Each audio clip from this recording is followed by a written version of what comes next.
This is Dominique Wilkins. Hey, this is Sean Kemp. This is Gary Payton. Hey, this is Pau Gasol. NBA fans, what's up? This is Vince Carter here. Hey, what's up? This is Matt Barnes. If you're an old school NBA fan like I am, make sure you check out the Basketball Time Machine with my man Sean David. Hey folks, welcome back to the Basketball Time Machine. I'm your host, Sean David. Thanks for tuning in. Now, you know what time it is. It is old school NBA time. So today's episode, I want to talk about some of the biggest low points of NBA legends' career, the moments that they actually would love for you to forget. But before we get to that, let me give a quick shout out to the sponsor of today's video. It is SimplySeattle.com. You will find all the Seattle Supersonics gear at SimplySeattle.com. And also a huge shout out to my Patreons. Thanks a lot, you guys, for supporting the show. As always, it's really appreciated. All right, you guys, enough said. Let's dive right into today's episode.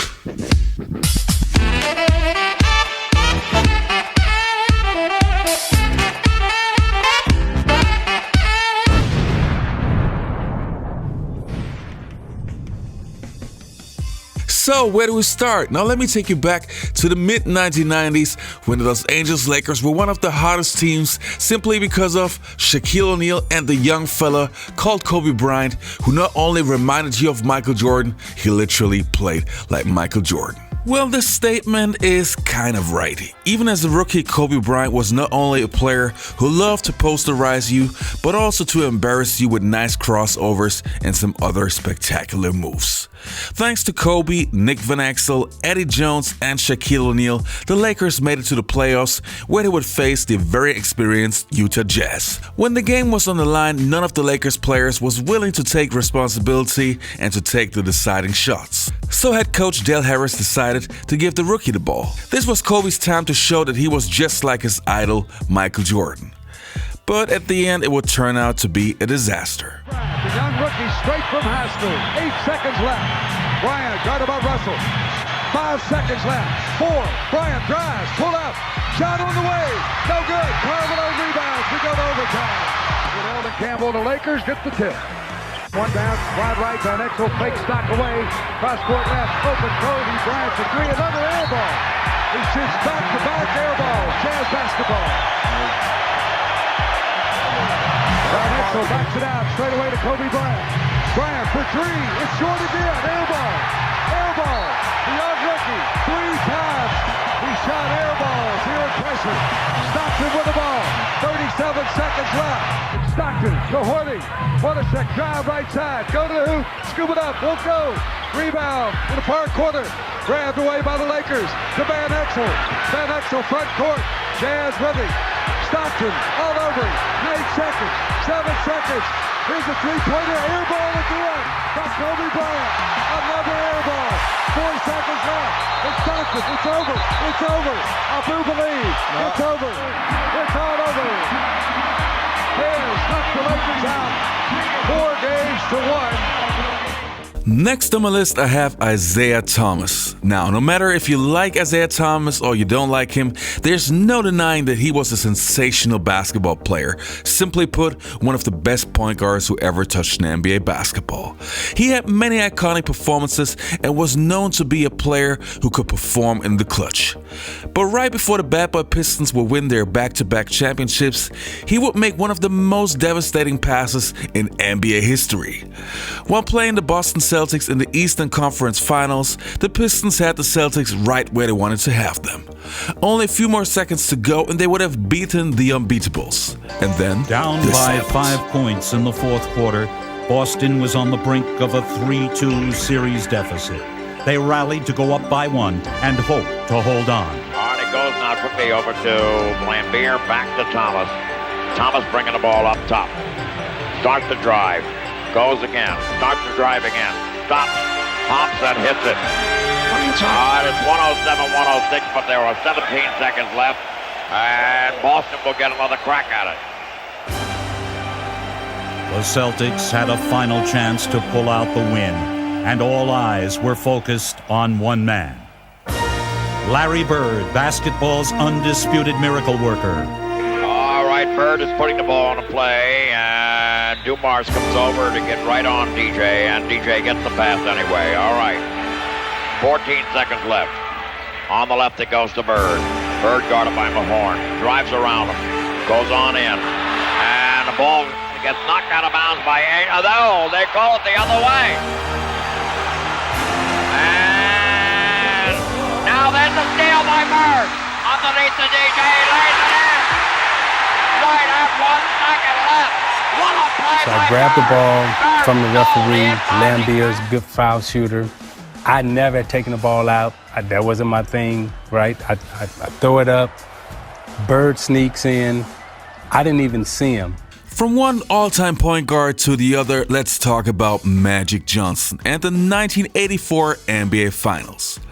When you think of Magic Johnson, all those great assists, those incredible clutch plays, he was simply spectacular.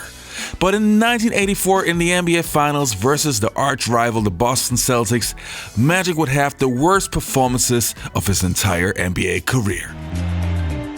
From that point on, things began to crumble. Down to 9 seconds. Magic holding the ball. Magic trying to work on Maxwell. Magic has still got it down to 2 seconds. 1 second. He's going to have to shoot it. He doesn't get it off. He doesn't get it off. Cheesy Johnson dribbling the timeout. What are you doing? Be sure they won't let the time run out as they did in game 2. Harris steals the ball and the Celtics call a timeout. There were a number of places where, Irvin didn't do what people expected him to do. Tied at 123. He misses the first. Johnson misses them both. Celtics want a timeout. Despondent, Magic Johnson goes to the bench. Bird turnaround, hits. Johnson with the ball. The Lakers trying to cut it to 1. And he loses it.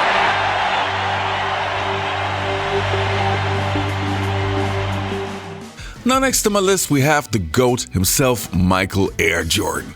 Now most of you fans will remember when MJ came back, so his first NBA comeback, everybody was super excited and nobody knew how good could he still perform. But hey, the Bulls were successful when he came back and they made it to the playoffs. But then they would face the Orlando Magic and Michael Jordan was, let's say, having a hard time. Let's have a look.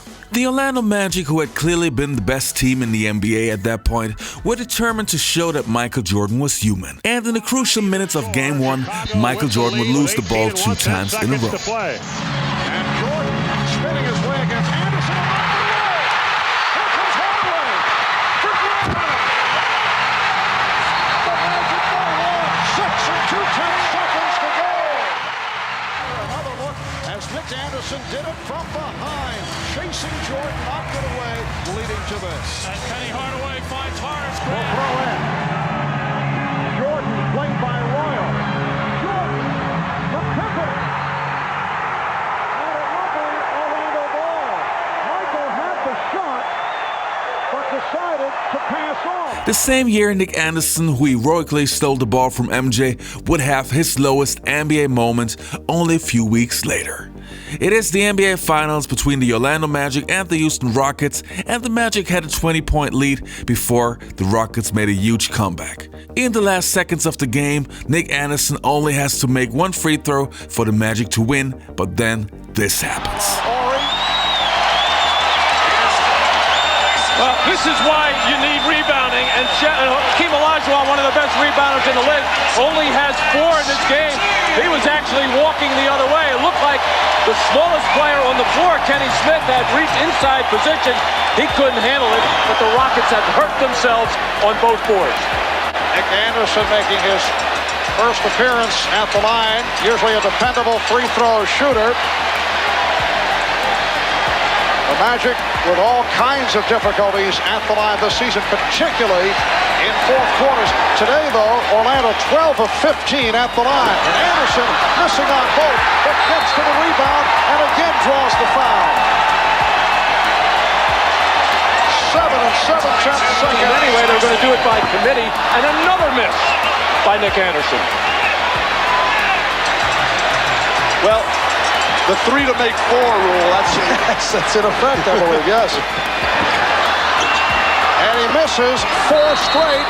The Rockets take a timeout with 5 6/10 seconds remaining. Smith looking for the 3. He's been on fire and hits. He's tied the game.